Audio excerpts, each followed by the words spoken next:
Sunday মানেই চা খেতে হবে, তো সকাল সকাল দুধ চা আর বিস্কুট নিয়ে বসে পড়েছি আর দুধ চা খেতে খেতে ব্লগটা শুরু করে দিলাম। তো দেখো দুধ চা খাওয়ার পরে হচ্ছে গিয়ে চলে এসেছি ব্রেকফাস্টে। তো ব্রেকফাস্টে খেলাম হচ্ছে গিয়ে ইডলি, ঝাল ঝাল চাটনি আর সাম্বার দিয়ে, বেশ ভালোই লাগলো।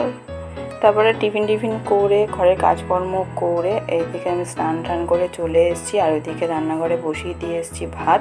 আর তার সঙ্গে করব আজকে রবিবার সেহেতু চিকেন। তো ভাত আমার এদিকে হয়ে গেছে, নামিয়ে নেব।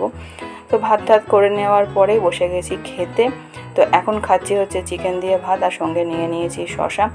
ভালো করে মেখে আলু দিয়ে চিকেন দিয়ে ভালো করে মেখে হচ্ছে গিয়ে ভাতটা খেয়ে নিই। এখন ভাত খেয়ে শুয়েছিলাম, কিন্তু এত গরম লাগছে যে চলে এসেছি ছাদে। আর এখন বাজে 4:30।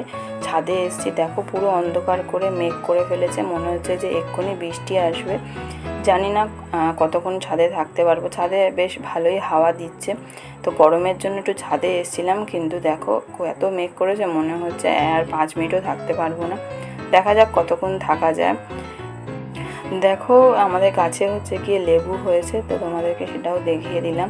আর এদিকে দেখো এমন মেঘ করেছে, এখন 4:30 বাজে, মনেই হচ্ছে না, পুরো কালো করে ফেলেছে আকাশটা, দেখতে পাচ্ছ? আর আমাদের ছাদের ওপর দিয়ে ভিউটা কি ভালো লাগছে।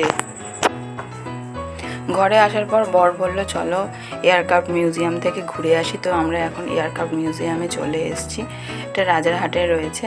তো এখানে দেখো একটা হচ্ছে গিয়ে যুদ্ধ প্লেন রয়েছে, বেশ ভালোই লাগলো দেখতে। দেখে ঠেকে আমরা হচ্ছে গিয়ে এবার বাড়ি ফিরবো।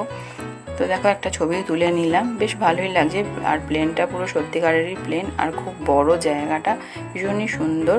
আর এখানে 30 টাকা করে টিকিট পার হেড। তো আমরা বেশ অনেকক্ষণই ছিলাম এয়ারক্রাফট মিউজিয়ামে।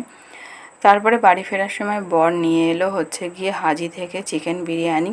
তো আমি এখন গরম গরম চিকেন বিরিয়ানিটা খাই। আর তোমরা পরের ভিডিওর জন্য চ্যানেলটা সাবস্ক্রাইব করো।